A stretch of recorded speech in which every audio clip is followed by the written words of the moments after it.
अफगानिस्तान एक जटिल भूराजनीतिक देश है जिसका शासन तंत्र इतिहास के विभिन्न दौर में राजनीतिक बदलाव, गृहयुद्ध और विदेशी हस्तक्षेप के कारण कई बार बदल चुका है। वर्तमान समय में देश का शासन मुख्य रूप से तालिबान सरकार के नियंत्रण में है, जो इस्लामी शरीयत पर आधारित एक राजनीतिक ढांचे का पालन करती है। अफगानिस्तान ने 1973 में राजतंत्र को समाप्त कर गणराज्य का रूप धारण किया। इसके बाद 1978 की सौर क्रांति सौर रेवोल्यूशन देश को समाजवादी दिशा में ले गई, जब सोवियत संघ के समर्थन से PDPA People's Democratic Party of Afghanistan ने सत्ता पर कब्जा कर लिया। 1989 में सोवियत सेना की वापसी के बाद देश फिर से गृहयुद्ध में डूब गया। 1996 में तालिबान ने पहली बार काबुल पर कब्जा कर इस्लामिक अमीरात ऑफ अफगानिस्तान की स्थापना की, लेकिन 2001 में अमेरिका के आक्रमण के बाद तालिबान शासन गिर गया और एक लोकतांत्रिक सरकार की स्थापना हुई। हालांकि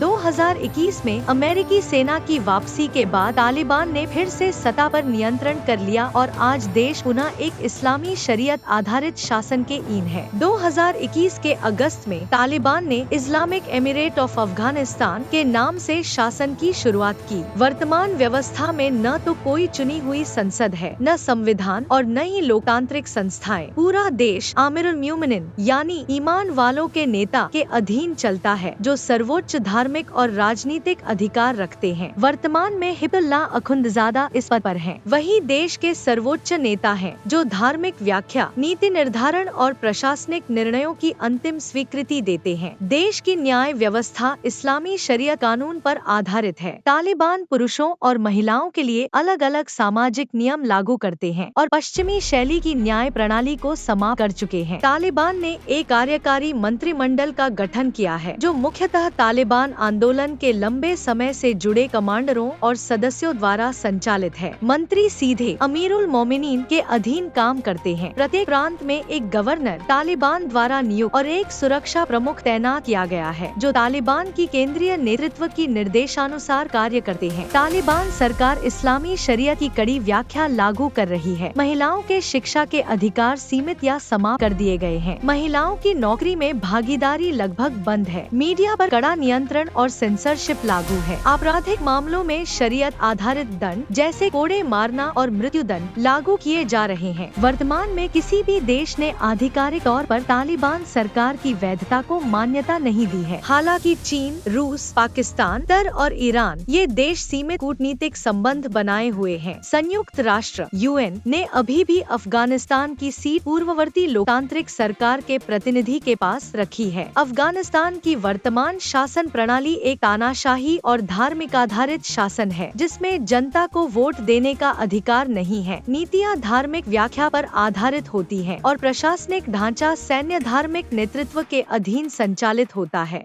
अफगानिस्तान की वर्तमान शासन प्रणाली मुख्यतः धार्मिक आधारित तानाशाही है, जिसमें इस्लामिक शरीयत कानून ही राज्य की सर्वोच्च नीति है। हालांकि तालिबान सरकार देश में स्थिरता लाने का दावा करती है, वास्तविकता में महिलाओं के अधिकार, मानवाधिकार और अंतर्राष्ट्रीय संबंधों के मामले में अफगानिस्तान अभी भी गहरे संकट में है। देश एक ओर अपनी आंतरिक एकता बनाए रखने के लिए संघर्ष कर रहा है, वहीं दूसरी ओर अंतर्राष्ट्रीय मान्यता प्राप्त करने के लिए कूटनीतिक संतुलन बनाए रखना पड़ रहा है।